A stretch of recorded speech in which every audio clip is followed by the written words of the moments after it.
አንዲት ነፍስ ያለ ጥፋቷ ያጠፋ ሰው ወንጀሉ ምን ያህል ይመስላችኋል? ፈከአነማ ቀተለና ጀሚዓን የሰው ልጆችን በአጠቃላይ እንደገደለ ይቆጠራል አላህ። አንድን ነፍስ ገደልክ ማለት የአደም ልጆችን ሁሉ ጨርሰሃል ማለት። ነፍስ ደምን ማፍሰስ ጸያፍ ነው። አላህ ዘንድ የሰዎቹ ደም፣ ገንዘቦቻቸው፣ ክብሮቻቸው፣ ስማቸው፣ ዝናቸው እናንተ ዘንድ የተከለከለ ነው። ኢላን ተልቀው ረበኩም ጌታችሁን እስክትገናኙት ድረስ ለዚህ ተብሎ የሚፈቀድ ነገር የለው። የሰው ልጅ ደም ክብር ነው። ነቢዩ ዓለይሂ ሰላቱ ወሰላም በማሳረጊያ ትምህርታቸው መጀመሪያ ያስቀመጡት ኢነ ዲማአኩም፣ ኢነ ተውኪድ ነው። አጠንክረው ነው የጀመሩት። ደሞቻችኋል። አንድ ሰው የአንድን ሰው ደም ማፍሰስ በእስልምና በክፉ የተኮነነ ከወንጀሎቹ ሁሉ አንዱ ትልቁ እሱ ነው። አንድን ሰው ሌላን ነፍስ ማጥፋት የሙስሊምን አይደለም፣ የመጽሐፍ ሰዎች የምንላቸውን ክርስቲያኖችን አይደለም፣ ጣዖት አምላኪን ቢሆን እምነት የለሹንን ሰው ቢሆን ደሙን ማፍሰስ ነቢዩ ዓለይሂ ሰላቱ ወሰላም በትልቁ የኮነኑት። ቁርአን አጸያፊነቱን የጠቀሰው የሰው ልጅ ደም ክብር ነው። ነፍስ ክብር አላት። ነፍስን የሚወስዳት የፈጠራት ጌታ ብቻ ነው። ሰውን ለመግደል አልተፈቀደለት። ሰውን አይደለም ራሱን መግደል በእስልምና ክልክል ነው፣ ሌላውን አይደለም። የሰው ልጅ ደም ክብር ነው። ራሱን አንድ ሰው ቢያጠፋ ትልቅ ወንጀል የተወገዘ ነው። ነፍስን የሚወስዳት የፈጠራት ጌታ ብቻ ነው። እስልምና ለነፍስ ትልቅ ወጋ የሰጠ ሃይማኖት። አመነም አላመነም የተከበረ የሰው ልጅ ነው። ወለቀድ ከረምና በኒ አደም። ነፍስን የሚወስዳት አላህ ብቻ ነው። አንዲትን ነፍስ ያለ ጥፋቷ ያጠፋ ሰው ወንጀሉ ምን ያህል ይመስላችኋል? ፈከአነማ ቀተለና ጀሚዓን የሰው ልጆችን በአጠቃላይ እንደገደለ ይቆጠራል አላህ ቁርአን ላይ እኮ። አንድን ነፍስ ገደልክ ማለት የአደም ልጆችን ሁሉ ጨርሰሃል ማለት።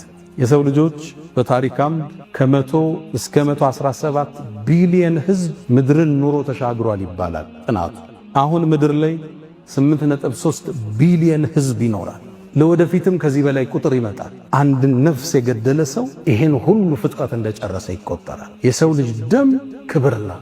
ነፍስ እነ ዲማአኩም ደሞቻችሁ ክልክል ነዋል። ሙስሊም ሰው አይገልም። ሙስሊም ወደ ሌላው ቢላውን አይዘረጋም፣ አታውን አይስምም። ሙስሊም ሆነ አልሆነ፣ ጠላት ሆነ አልሆነ፣ ሊያጠፋህ ሲመጣ፣ ዲንህን ሊያወድም ሲመጣ ያኔ ደረትህን ትሰጣለህ፣ ያኔ ትሰዋለህ። አብሮ የሚኖረው ምንም ያላደረገውን የፈለገውን ነገር ይመን የመኖር መብት አለ።